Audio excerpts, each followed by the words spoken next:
Assalamualaikum warahmatullahi wabarakatuh. Perkenalkan, nama saya Fahmi Fauzian Suganda dengan nomor induk 200202015. Kelas akuntansi A 2020. Di sini saya akan menjelaskan tentang pengertian terorisme dan radikalisme, bahaya terorisme dan radikalisme, serta upaya pencegahan ancaman terorisme dan radikalisme. Oke, saksikan saja ya. Yang pertama adalah terorisme. Terorisme merupakan serangan yang terkoordinasi yang bertujuan untuk menimbulkan teror atau perasaan takut dan menimbulkan korban dengan melakukan hal-hal yang membahayakan seperti bom bunuh diri. Radikalisme adalah paham atau aliran yang menginginkan perubahan atau perubahan sosial dan politik dengan cara kejahatan atau drastis. Berikut beberapa bahaya terorisme dan radikalisme yang berkembang dalam masyarakat. Memakan banyak korban. Adanya aksi terorisme yang bertujuan awal untuk memerangi orang Yahudi atau yang tidak beragama Islam, tetapi justru dari penyerangan tersebut lebih banyak orang Islam yang ikut melayang nyawa dibandingkan sasaran yang akan dimasuki. Meresahkan banyak umat. Adanya gerakan terorisme dan radikalisme ini meresahkan banyak orang karena mereka melakukan penyerangan dengan tiba-tiba tanpa adanya pemberitahuan terlebih dahulu. Menimbulkan banyak kerusakan. Saat terjadi penyerangan pada kaum terorisme dan radikalisme kepada sasaran yang mereka anggap sebagai musuh, maka akan menimbulkan banyak kerusakan di bumi. Kerusakan tidak hanya terjadi pada hal fisik seperti gedung atau bangunan, tetapi juga kerusakan moral para pemuda. Menimbulkan kerugian ekonomi. Adanya gerakan terorisme dan radikalisme jelas akan menimbulkan kerugian ekonomi. Kerugian yang terjadi bisa pada pihak pemerintah, swasta maupun perorangan. Meracuni pikiran anak bangsa.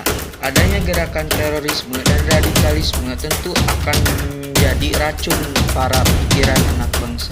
Mereka adalah generasi penerus yang sebaiknya diberi contoh yang baik, yaitu saling rukun dan gotong royong, bukan malah melakukan penyerangan. Mencegah radikalisme dan terorisme. Yang pertama adalah memperkenalkan ilmu pengetahuan dengan baik dan benar. Hal pertama yang dapat dilakukan untuk mencegah paham radikalisme dan tindak terorisme ialah memperkenalkan ilmu pengetahuan dengan baik dan benar. Pengenalan tentang ilmu pengetahuan ini harus sangat ditekankan kepada siapapun, terutama kepada para generasi muda, memahami ilmu pengetahuan dengan baik dan benar. Yang kedua adalah memahamkan ilmu pengetahuan dengan baik dan benar. Hal kedua yang dapat dilakukan untuk mencegah pemahaman radikalisme dan tindak terorisme ialah memahamkan ilmu pengetahuan dengan baik dan benar. Setelah memperkenalkan ilmu pengetahuan dilakukan dengan baik dan benar, langkah berikutnya ialah tentang bagaimana cara untuk memahamkan ilmu pengetahuan tersebut, karena tentu tidak hanya sebatas pengenalan, pemahaman terhadap yang dikenalkan juga diperlukan. Sedemikian sehingga apabila pemahaman akan ilmu pengetahuan, baik ilmu umum dan ilmu agama sudah tercapai, maka kekokohan pemikiran yang dimiliki akan semakin kuat. Yang ketiga adalah meminimalisir kesenjangan sosial. Kesenjangan sosial yang terjadi juga dapat memicu kemunculan pemahaman radikalisme dan tindak terorisme.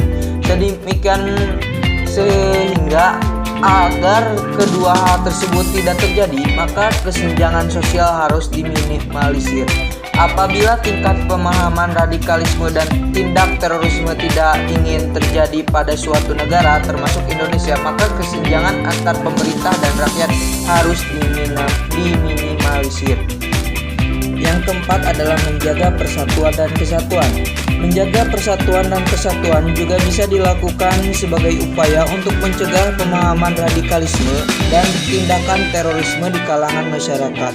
Terlebih di tingkat negara, sebagaimana kita sadari bahwa dalam sebuah masyarakat pasti terdapat keberagaman atau kemajemukan, terlebih dalam sebuah negara yang merupakan gabungan dari berbagai masyarakat. Yang kelima adalah mendukung aksi perdamaian. Aksi perdamaian mungkin secara khusus dilakukan untuk mencegah tindakan terorisme agar tidak terjadi. Kalaupun sudah terjadi, maka aksi ini dilakukan sebagai usaha agar tindakan tersebut tidak semakin meluas dan dapat dihentikan. Namun apabila kita tinjau lebih dalam bahwa muncul tindak terorisme dapat berawal dari muncul pahaman radikalisme yang sifatnya baru. Yang keenam adalah berperan aktif dalam melaporkan radikalisme dan terorisme.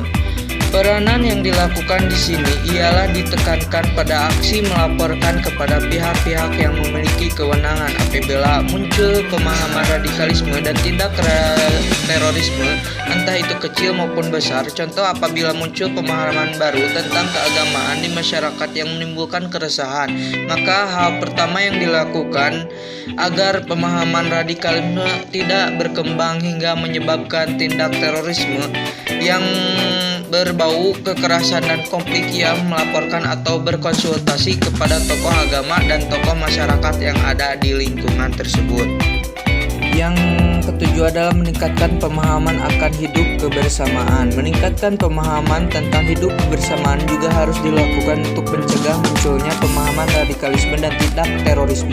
Meningkatnya pemahaman ini ialah terus mempelajari dan memahami tentang arti hidup bersama-sama dalam bermasyarakat bahkan bernegara yang penuh akan keberagaman termasuk Indonesia sendiri.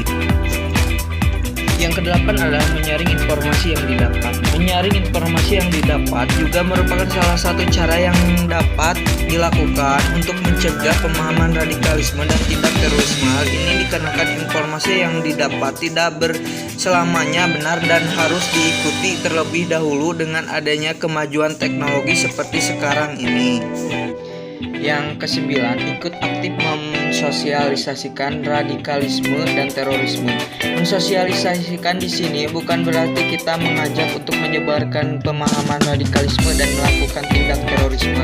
Namun kita mensosialisasikan tentang apa itu sebenarnya radikalisme dan terorisme, sehingga nantinya akan banyak orang yang mengerti tentang arti sebenarnya dan dari radikalisme dan terorisme tersebut. Mungkin itu saja yang bisa saya sampaikan. Mohon maaf apabila ada kesalahan, mohon dimaafkan. Sekian dan sampai jumpa. Wassalamualaikum warahmatullahi wabarakatuh.